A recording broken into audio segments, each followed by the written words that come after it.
What Christmas means to Mike and I is family, being together this year. We weren't sure if Mike would still be here this Christmas, and so we are very grateful that he is here and he is able to function and be able to celebrate with our family.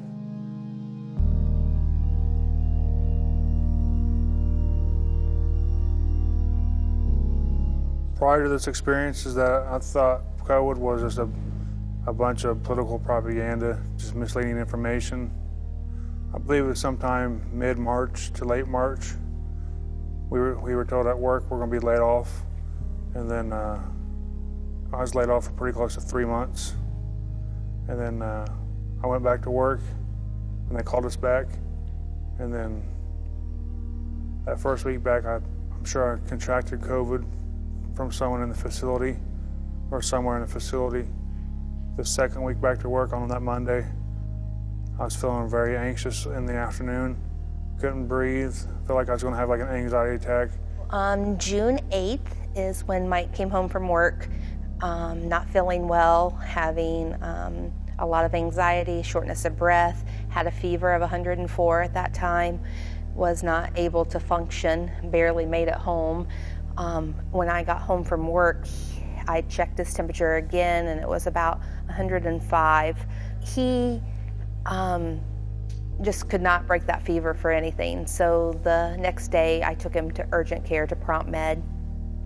They did a COVID test on him, sent him home on antibiotics, and the following day his fever kept getting higher and higher. It got to about 105.7, and I said, I feel like we need to probably go to the hospital because we can't get the temperature down.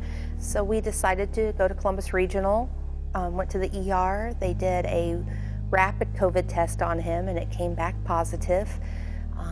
Then he was admitted to Columbus Regional from Wednesday to Saturday. Then after I came home, I stayed in bed for a couple days, and I stayed on the opposite side of the house so I could quarantine from everybody. She came and checked on me in the morning before she left for work, told me she was going to work. And I felt fine then. I guess we had a conversation. She said I was fine. And sometime, I guess after that, after she had left, I must have had the stroke. Wednesday had been day 10 after he was supposed to get out of quarantine, and he had said that morning he was feeling really good. And then the next day, I went to work as normal. I came home and he was howling at the dogs. And I thought that was very odd to come home to find. And so I'd asked him what was going on, and he said, I don't know, I'm fine. And I said, no, you're not fine. And he said, somebody put their arm in my bed.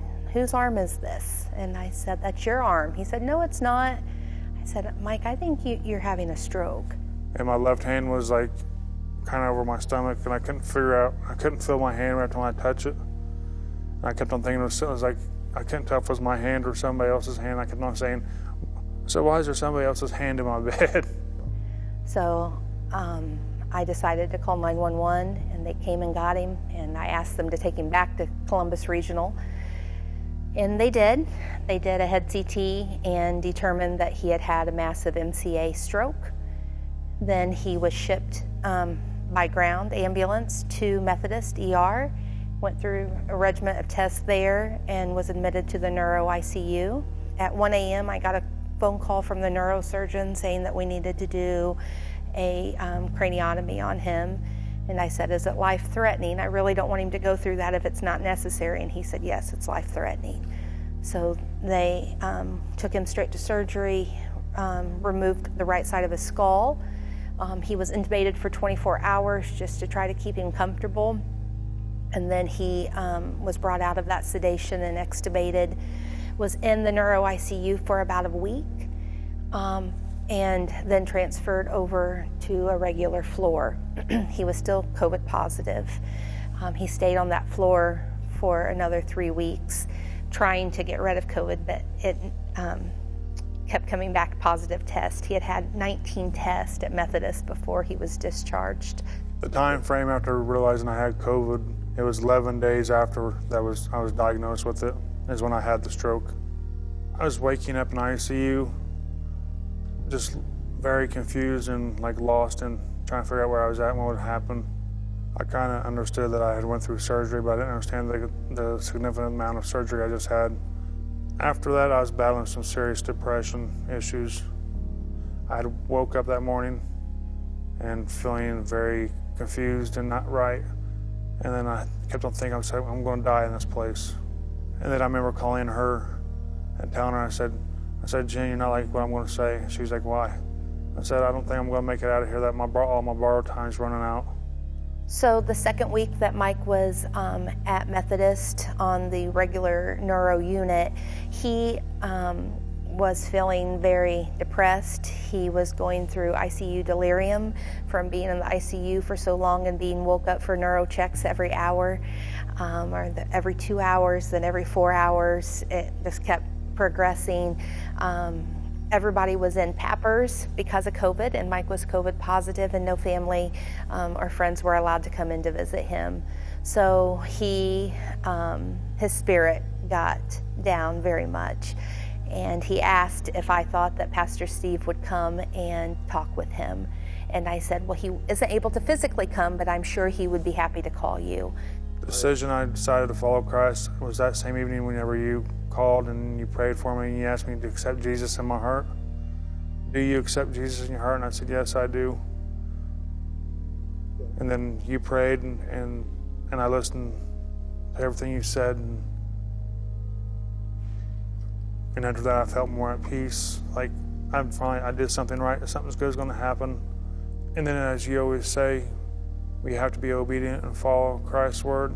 I'm always looking at like Bible verses and trying to figure out what it is I need to work on. The prayer, I said that prayer many times throughout the weeks, every night before bed. And I said, please, Lord, forgive me, I have sinned. Please help me be the man that you want me to be. This has been a very learning experience for Mike and I both. You don't realize how serious COVID is until you live it. And Mike has had the worst of this experience. We have been so blessed and humbled by so many people praying for us and supporting us, helping us in any way they could. Mike has been transformed physically, mentally, emotionally, in every way you can. And I would say I have as well. It's been a very, very humbling experience for both of us. And I can tell you that I'm very humbled with everybody's prayers and concerns on my health. And there's been so many people that has came out of the woodwork to offer a lending hand. I didn't think I really had that many people who actually cared about me in my life. And I really feel like after I'm gone, that I will be in heaven, and I can look down and just smile and say, I made it.